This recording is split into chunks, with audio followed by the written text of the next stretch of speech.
عنهم الرجس وطهرهم تطهيرا اللهم صل على محمد وعلى محمد. واللعنة الدائمة على أعدائهم أجمعين من يوم عداوتهم إلى قيام يوم الدين. أما بعد فقد قال حق سبحانه وتعالى في محكم كلامه الأعلى بسم الله الرحمن الرحيم بقية الله خير لكم سبحان الله. المؤمنين صلوات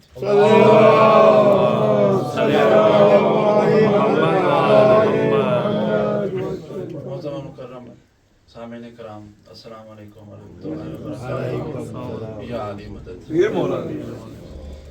پروردگار نے اپنی ہمیشہ رہنے والی کتاب قرآن مجید میں صاحبان ایمان کو مومنین کو ایک خوشخبری دی ہے، ایک نعمت دی ہے اور اس کا تعارف کروایا ہے کہ وہ بقیت اللہ ہے. فرمایا ہے بقیت اللہ خیر لکم، تمہارے لیے بقیت اللہ ہی سب سے بہتر ہے. شرط کیا ہے؟ ان کنتم مؤمنین، اگر تم مومن ہو. تو اس آیت کے ذیل میں ہماری آج کی اور گفتگو ہے. پروردگار سے دعا ہے کہ وہ اس میں ہمارا پڑھنا، آپ کا سننا اور انتظامیہ کا انتظام کرنا اپنی بارگاہ میں قبول و منظور فرمائے اور اس تذکرہ صاحب العصر کو ہمارے لیے قیامت کے دن سامان شفاعت محمد و محمد قرار دے. اپنی دعاؤں کی قبولیت کے لیے، حاجات کی مقبولیت کے لیے بلند آواز سے صلوات.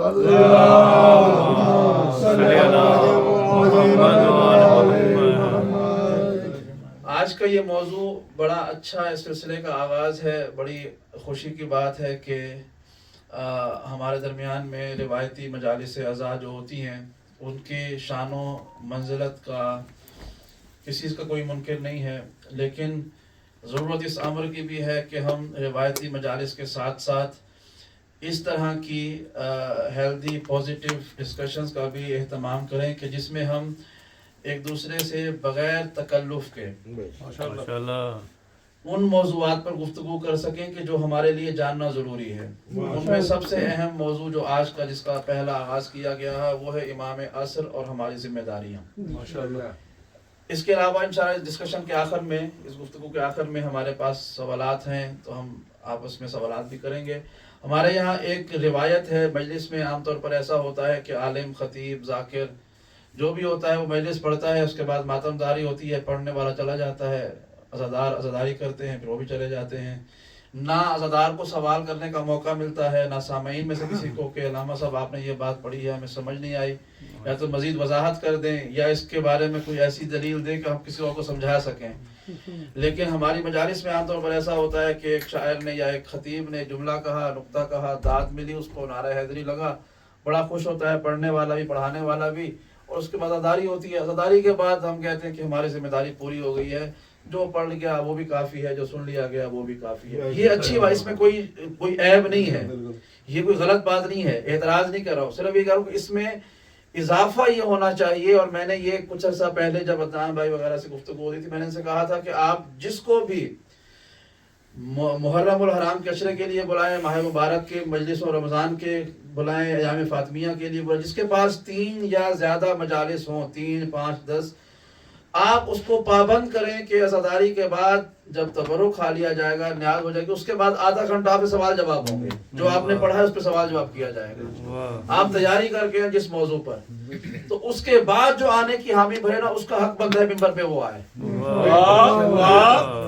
آپ ایک شخص کو 10 دن کے لیے مہمان بنا کر ممبر حسین ابن علی اس کے حوالے کر دیتے ہیں کہ آپ 10 گھنٹے ہمیں سنائیں، یعنی روز کا 1 گھنٹہ، 10 گھنٹے اس شخص نے آپ کو تقریر سنانی ہے ایک موضوع پر. تو اس کا مطلب ہے اس کے پاس اتنا تو علم ہے اس موضوع کا کہ وہ آپ کو 1 گھنٹہ تقریر سنانے کے بعد آپ کے 2-4 سوالوں کا جواب بھی دے سکتا ہے. تو آپ پابند کریں ہر خطیب کو، ہر ذاکر کو، ذاکر چلے بہرحال وہ ذکر کرتے ہیں، ہر خطیب کو، ہر عالم کو اسے کہیں کہ ہم آپ کو 3 مجلسیں پڑھا رہے ہیں، 5 پڑھا رہے ہیں، 10 پڑھا رہے ہیں، لیکن اس کے ساتھ شرط یہ ہے کہ مجلس کے آخر میں آپ مجلس سے امام بارگاہ سے چلے نہیں جائیں گے، آپ لنگر کھائیں مجلسوں. اس کے بعد جس کو تمنا ہوگی وہ آپ کے پاس بیٹھے گا، آپ آدھا گھنٹہ 40 منٹ بیٹھ کے سوالوں کے جواب دیں. پھر جو شخص حامی بھر لے کہ ہاں میں آنے کو تیار ہوں، اس کا حق بنتا ہے کہ آپ اس کے ساتھ نیاز بھی طے کریں، آپ اس کو پروٹوکول بھی دیں اور اس کو آپ ممبر بھی دیں، چونکہ وہ جانتا ہے وہ کیا بیان کر رہا ہے۔ تو ان موضوعات میں سے بڑا اہم اور دلکش موضوع ہے امام زمانہ کی ذات، ان کا غیبت، ان کا ظہور اور اس میں ہماری ذمہ داریاں۔ آج کی گفتگو چونکہ پہلی گفتگو ہے، مجھے نہیں پتا کہ یہ کتنی فریکوینٹلی ہوگی، یہ مہینے میں 1 دفعہ ہے، مہینے میں 2 دفعہ ہے، جب بھی ہوگی تو، اور کون سے افراد اس میں شرکت کریں گے، ممبر پہ کون آئے گا، سننے والوں میں کون آئے گا، لیکن آج کی پہلی گفتگو جو ہے نا وہ سمجھیں جیسے قرآن کا سورہ فاتحہ ہے، اس کی بڑی اہمیت ہے، کلام میں بسم اللہ کی بڑی اہمیت ہے۔ تو اس طرح سے سنیں کہ ہمارے صاحب العصر، ہمارے وقت کے امام، ان کے بارے میں آپ جانتے ہیں کہ ان کا نام کیا ہے، ان کی والدہ کا نام کیا ہے، ان کے والد کا نام کیا ہے، شجرہ سب جانتے ہیں، آپ زیارت میں کیا پڑھتے ہیں سب جانتے ہیں۔ ایک دو منفرد باتیں جو شاید ہم میں بہت سے برادران نہ جانتے ہوں، وہ یہ کہ پروردگار کے رسول نے جب اپنی بعد آنے والی حجت خدا کا تعارف کروایا تو آپ نے ہر ایک نائب کا نام لیا، یعنی آپ نے بتایا کہ میرے بعد علی ہوں گے، علی کے بعد علی کا بڑا بیٹا حسن ہوگا، حسن کے بعد حسن کا بیٹا نہیں، حسن کا بھائی حسین ہوگا، تاکہ معلوم ہو جائے کہ امامت خلافت اور بادشاہت کی طرح سے نہیں ہے کہ بڑے بیٹے کو جاتی ہے، بلکہ یہ اس کو جاتی ہے کہ جو اللہ کی طرف سے اس کا اہل بنایا جاتا ہے۔ پھر حسین ابن علی کے بعد بتایا کہ ان کا بیٹا علی ابن حسین ہوگا، پھر محمد ابن علی، پھر جعفر ابن محمد، پھر موسیٰ ابن جعفر، اللہ کے رسول نے سب کے نام بتائے اور ہر ایک کا تعارف کروایا کہ وہ کس زمانے میں کس طرح کے حالات سے گزرے گا۔ ہمیں تو ممبروں پر ظاہر ہے وقت کی کمی یا سامعین کے مزاج کے مطابق گفتگو کرنی پڑتی ہے، ورنہ اگر تفصیلاً بیان کیا جائے ایز اے ڈسکشن، مجلس نہیں، نعرے اور داد نہیں، صرف سننے کی غرض سے، تو اللہ کے رسول کے بتائے ہوئے وہ فرمودات کہ جس میں انہوں نے پہلے اپنے بعد آنے والے اماموں کے نام بتائے، پھر ان اماموں کے فضائل بتائے کہ اللہ نے انہیں کیوں امام بنایا ہے۔ بھئی ایک سوال کر سکتا ہے، یہ عمران بھائی کا بیٹا سب سے چھوٹا ہے شاید آج کی محفل میں، یہ سوال کر سکتا ہے عدنان بھائی سے کہ بھئی ہم 20-25 لوگ بیٹھے ہوئے تھے، آپ نے ہاشم غدری صاحب کو کیوں کہا ہے کہ تقریر کریں؟ کیوں؟ آپ ان سے کیوں نہیں کہا؟ بڑے ہیں، ان سے کیوں نہیں کہا؟ ایک وجہ سے کیوں کہا ہے؟ تو ان کے پاس کوئی نہ کوئی جواب ہوگا نا اس بات کا کہ کیوں میں نے ان کو کہا ہے۔ اس لیے نہیں کہ وہ میرے دوست ہیں، اور بھی ان سے مجھ سے اچھے دوست ان کے موجود ہوں گے، میں تو کبھی کبھی ملاقات کرتا ہوں۔ یہ کہیں گے کہ بھائی اس لیے کہ ہمارے قریبیوں میں سے یہ اہل علم ہیں، ان کو بیان کرنا آتا ہے، مجھے پتا ہے کہ یہ غلط بیانی نہیں کرتے، میں نے ان کی ذات میں کوئی عیب نہیں دیکھا، ان کو تقریر آتی ہے، تحریر آتی ہے، قرآن آتا ہے، حدیث آتی ہے، بقیہ سے شاید بہتر ہیں، جانتے ہیں، اس لیے میں نے ان کو ممبر دیا ہے۔ تو سوال کرنا حق ہے نا، اس میں کوئی توہین نہیں ہے، نہ میری نہ بانی مجلس کی۔ تو اللہ کے رسول سے بھی آخر کسی نے پوچھا ہوگا کہ اے رسول آپ کے بعد آخر علی ہی کیوں؟ علی کیوں آخر؟ علی کے بعد حسن ہی کیوں؟ حسن کے بعد حسن مصنع کیوں آ رہے ہیں؟ حسین کیوں آ رہے ہیں؟ نہیں آ رہے، حسین کیوں آ رہے ہیں؟ تو سوال کیا ہوگا نا۔ تو پھر اللہ کے رسول نے ہر ایک کے نام کے ساتھ ساتھ ان کے کمال بھی بتائے کہ اللہ نے علی کو کون سا کمال دیا ہے، حسن کو کون سے کمال دیے ہیں، حسین کو کون سا کمال دیا۔ اسی طرح آپ نے ہر امام کے، پھر آپ نے اللہ کے رسول نے ایک پورا کرائٹیریا ارشاد فرمایا۔ ہمارے یہاں خواص الائمہ، اوصاف ائمہ کے نام سے پورے چیپٹرز ہیں کہ امام ہوتا کون ہے، کیوں امام کا ہر بیٹا امام نہیں ہے، بلکہ امام کا ایک بیٹا امام بنتا ہے، باقی بیٹوں کے پاس وہ کمال نہیں ہوتا۔ تو بتایا جاتا ہے کہ وہ کون کون سے کمالات ہیں۔ اللہ کے رسول نے گھنٹوں گفتگو کی ہے اپنے بعد آنے والے اماموں کے فضائل پر۔ ہم تو پھنس گئے صرف من کن تو مولا کہہ کے، یعنی ہمیں مجبور کر دیا گیا، مولا کا مطلب دوست ہے، تو ہم اس لیے پھنسے ہوئے ہیں ابھی تک بھی کہ بس مولا ثابت کر رہے ہیں۔ ورنہ اگر آپ حدیث رسول اٹھائیں تو صرف ایک دفعہ یہ تھوڑی کہا ہے کہ من کن تو مولا۔ اللہ کے رسول نے تو ایسے فضائل امیر المومنین بیان کیے ہیں کہ اگر میں آپ کو سناؤں نا تو آپ کہیں گے کہ غدری صاحب یہ تو کوئی غالیوں والا عقیدہ بیان کر رہے ہیں، لیکن یقین یقین کریں وہ میرا عقیدہ ہے، اس لیے کہ اللہ کے رسول نے ارشاد فرمایا ہے۔ پھر ہم نے امام علی سے پوچھا کہ مولا آپ بتائیں آپ کیوں امام ہیں؟ کہا اللہ کے رسول نے۔ پہلا جواب ہے نا آسان سا، رسول نے بنایا تھا، رسول نے اعلان کیا تھا، اللہ نے بنایا میں بن گیا ہوں، ایک تو یہ جواب ہے۔ دوسرا جواب کیا ہے؟ دوسرا جواب یہ ہے کہ امام علی نے خود بتایا کہ مجھے تو اللہ نے بنایا، رسول نے بنایا۔ کیوں بنایا؟ اس لیے کہ اللہ نے مجھے فلاں فلاں فلاں فضائل اور کمالات سے نوازا ہے، اپنے فضائل خود بتائے ہیں دنیا کو۔ اب سوچیں، ایک یہ ہے کہ آپ مجھ سے پوچھیں کہ مولانا بتائیں آپ علی کو اللہ کا ولی کیوں مانتے ہیں، تو میں اپنا عقیدہ بتاؤں گا اپنے ظرف کے مطابق، اپنے علم کے مطابق۔ ایک یہ ہے کہ کوئی علی سے پوچھے کہ یا علی آپ کیوں اللہ کے ولی ہیں، تو علی بتائیں گے کہ اس کی ذات کے کمالات کیا ہیں، تو وہ بتائیں گے اپنے ظرف اور اپنے علم کے مطابق۔ اسی طرح پھر خواص ائمہ، امامت کے جو فضائل ہیں، امام جو شخص ہوتا ہے اس کے فضائل پورے چیپٹرز ہیں ہمارے پاس، اور آپ علماء سے سوال کیا کریں کہ بھائی آخر مثلا امام جعفر صادق کے کئی بیٹے تھے، ان کے بہت سارے بیٹے تھے، تو موسیٰ کاظم کو کیوں امام مانتے ہیں ہم؟ وہ بڑے بھی نہیں تھے، بڑے اسماعیل تھے، آپ نے درمیان والے کو امام کیوں مانا، ان کے بعد والے کو امام کیوں نہیں مانا؟ تو وہ عالم بتائے گا آپ کو کہ ہم نے کیوں مانا ہے، ٹھیک ہے۔ اسی طرح سے اور روایات بتائیں گے۔ یوں چلتے چلتے جب اللہ کے رسول تک آئے، اب آتے ہیں موضوع پر، جب اللہ کے رسول نے سب ائمہ کا تعارف کروایا، ہر ایک کے خواص بتائے، پھر وہ آئے اپنے آخری نائب پر، اور اس کا وہ سب سے بڑا مشہور جملہ جو ہمارے یہاں بیان کیا جاتا ہے اس نائب کے بارے میں، اللہ کے رسول نے فرمایا اس کا نام میرے نام پر ہوگا، اس کی کنیت میری کنیت پر ہوگی۔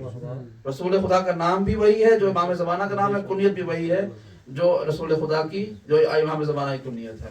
یہ ایک ہی جملہ ہے جو ہمیں معروف ملتا ہے۔ اب سنیں اللہ کے رسول نے کیا ارشاد فرمایا، کہا کہ میرا وہ آخری بیٹا وہ ہے کہ جس کا نام میرے نام پر ہے، اس کی کنیت میری کنیت پر ہے، اور اللہ نے اس کے وجود میں ایک نہیں بلکہ 20 انبیاء کے خصوصیات اور فضائل کو ایک ذات میں جمع کیا ہے۔ سبحان اللہ، ایک ذات امام زمانہ میں اللہ نے اپنے ہی بھیجے ہوئے انبیاء کی خصوصیات کو جمع کر دیا، کسی کی ایک خصوصیت، کسی کی 2 خصوصیات، ان سب کو جمع کر کے ایک شخص امام زمانہ میں سمو دیا ہے۔ تو پوچھا گیا وہ کون سی خصوصیات ہیں؟ اب یہ ترجمہ میں کر رہا ہوں، لیکن اصل میں جو تحریر ہے یا گفتگو ہے وہ اللہ کے رسول کی ہے۔ حوالے ہیں میرے پاس ہیں، ابھی آپ اسے لے لیجئے گا مجلس کے بعد، اور اس کی نص سے عبارت بھی موجود ہے میرے پاس۔ اللہ کے رسول نے فرمایا کہ سب سے پہلی خصوصیت میرے آخری بیٹے کی وہ یہ ہے کہ اللہ نے ایک نبی کو جو پہلے آ چکا تھا اس کی زبانی اپنے بعد میں آنے والے نبی کی بشارت دلوائی تھی۔ مثلا ابراہیم سے کہا بشارت دو تمہارے بعد اسماعیل نبی ہوگا، یعقوب سے کہا بشارت دو تمہارے بعد یوسف نبی ہوگا۔ اسی طرح سے پچھلے انبیاء اگلے انبیاء کے آنے کی بشارت دیتے تھے، لیکن ایک کمال ہے کہ ہر نبی نے 2 انبیاء کی بشارت دی ہے، ایک اپنے فوراً بعد آنے والے کی اور ایک سب سے آخر میں آنے والے کی۔ یعنی ایک اللہ کے رسول کہہ رہے ہیں کہ اپنے فوراً بعد والے کی بتایا کہ یہ ہوگا، دوسرا بتایا کہ سب سے آخری وہ ہوگا جس کا نام محمد مصطفیٰ ہوگا۔ کہا کہ ہر نبی نے 2 انبیاء کی بشارت دی ہے، تو کہا کہ میرا آخری بیٹا وہ ہے کہ اس کے بارے میں جتنے انبیاء نے بشارتیں دی ہیں میرے بارے میں، اور میں محمد مصطفیٰ ان سارے انبیاء کی بشارتوں کا امین ہو کر تمہیں بشارت دے رہا ہوں کہ آخری زمانے میں میرے نام والا میرا ایک حجت خدا بیٹا بھی ہوگا۔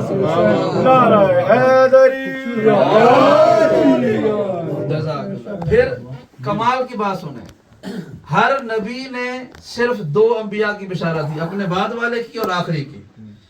امام زمانہ کا اعجاز اور کمال یہ ہے کہ ان کے بارے میں صرف ایک نبی نے بشارت نہیں دی، بلکہ ایک نبی نے بشارت دی اور 11 اماموں نے بشارت دی۔ ہر امام کا میں آپ کو یہ خدا کے ایک ہونے کی طرح سے اتنا سچا یہ اعلان ہے نا خدا ایک ہے، اتنا ہی سچا اعلان کر کے بتا رہا ہوں کہ ہر امام نے بلا تفریق اپنے ہر زمانے کے آسان اور مشکل حالات میں جہاں جہاں خدا اور رسول کا بتایا وہاں وہاں امام زمانہ کے آنے کا بھی بتایا ہے. ہر امام نے، چاہے وہ آزاد ہوں یا زندان میں ہوں، وہ جنگ میں ہوں یا مسجد میں ہوں، انہوں نے کسی نہ کسی طریقے سے امام زمانہ کا ذکر ضرور کیا ہے. تو انبیاء اور ائمہ سب نے مل کے امام زمانہ کے آنے کی بشارت دی ہے. تو رسول کی وہ حدیث یاد ہے نا کہ میرے بیٹے کی ذات میں اللہ نے انبیاء کی خصوصیات کو جمع کیا. تو پہلی خصوصیت امام زمانہ کے آنے کی بشارتیں دیتے، جیسے انبیاء کی بشارتیں ملتی تھیں. دوسری فرمایا کہ میرا بیٹے کی خصوصیتوں میں سے خصوصیت یہ ہے کہ اللہ نے مجھ سے پہلے، رسول فرما رہے ہیں، مجھ سے پہلے کسی کو میرے جیسی شکل عطا نہیں کی، سبحان اللہ. لیکن میرے بعد اللہ نے دو افراد کو ہو بہو مجھ جیسا بنایا ہے. واہ واہ واہ واہ واہ واہ واہ. ہو بہو مجھ جیسا بنایا ہے. ایک حیران ہوں گے آپ، ایک علی کا بیٹا حسن، اللہ سلامت رکھے. آپ کے لیے شاید یہ نئی بات ہو، روایتوں میں ہے کہ لوگ کہتے تھے کہ ہم نے حسن مجتبی سے زیادہ رسول کا ہم شکل کبھی کوئی نہیں دیکھا. پوری تاریخ انسانیت میں حسن مجتبی سے زیادہ شبیہ رسول کوئی نہیں تھا. کتنا بڑا مرتبہ ہے حسن مجتبی کا. لوگ مدینے میں، باخدا لوگ مدینے میں امام حسن مجتبی کو بیٹھا دیکھتے تھے تو کہتے تھے کہ اے رسول خدا کے فرزند، ہمارے دل میں خواہش ہے، اگر آپ اس کو پورا کر دیں. فرماتے تھے کیا خواہش ہے؟ کہا ایک دفعہ ہمیں چند قدم چل کے دکھائیں کہ ہمیں رسول کے چلنے کی یاد آ جائے. یعنی اس قدر شباہت تھی کہ دیکھتے تھے حسن مجتبی کو، کہتے رسول کا چہرہ دیکھ رہے ہیں. چلتے تھے تو کہا رسول، اتنے شباہت والے تھے. اور رسول نے فرمایا دوسرا جو میرا ہو بہو ہم شکل ہوگا وہ میرا آخری بیٹا مہدی ہوگا. یعنی روئے زمین پر دو ایسے ہم شکل آئے ہیں کہ جو ہو بہو رسول خدا جیسے تھے، ایک حسن مجتبی اور ایک امام زمانہ. کہ لوگ اس زمانے کے اگر جنہوں نے رسول خدا کو دیکھا ہوگا بالفرض، اگر امام زمانہ کے زمانے میں وہ اٹھائے جاتے ہیں رجعت میں، تو ان کے لیے پہچاننا مشکل ہوگا کہ ہم محمد مصطفیٰ کو دیکھ رہے ہیں یا محمد مہدی کو دیکھ رہے ہیں. اس قدر شباہت ہے. پھر فرمایا تیسری شباہت، اللہ کے رسول فرماتے ہیں کہ اللہ نے سارے آسمانی صحیفوں اور کتابوں کا علم مجھے دیا، میں نے وہ سارا علم علی کی ذات میں منتقل کیا، علی کو دیا، علی نے وہ سارا علم اپنے بیٹوں کو دیا، اور جب وہ آخری بیٹا آئے گا تو وہ ان سارے انبیاء کے تاریخ، ماضی، حال اور مستقبل کا علم جانتا ہوگا جسے میں بھی جانتا ہوں اور میرے بعد علی اور اولاد علی بھی جانتے ہوں. سبحان اللہ. یعنی وہ علم جو صرف رسول خدا اور معصومین کے پاس ہے وہ امام زمانہ کے پاس ہوگا. پھر اب منفرد بات سنیں، امام زمانہ کی طولانی عمر.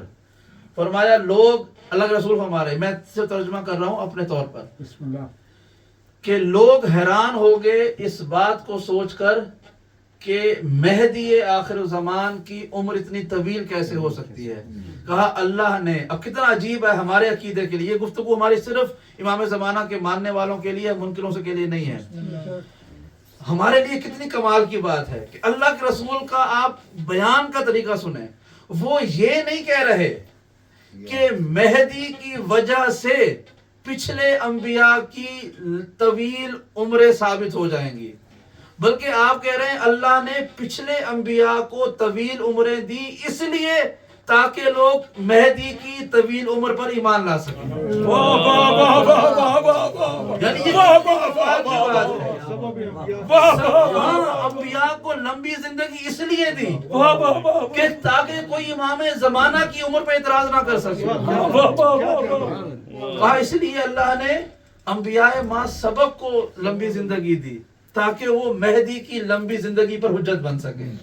تاکہ اگر کوئی منکر کہے کہ بھائی یہ کیسے ہو سکتا ہے اس زمانے میں کوئی اتنے ہزاروں سال جی رہا ہو، تو آپ کہیں گے اچھا دیکھو نوح کی کتنی عمر تھی، اور اس کے علاوہ کئی انبیاء کا نام لیے کہ فلاں فلاں انبیاء کے بیٹوں کے نام لیے کہ ان کی کتنے، نوح کے بیٹوں کی عمریں نوح سے بھی لمبی تھی.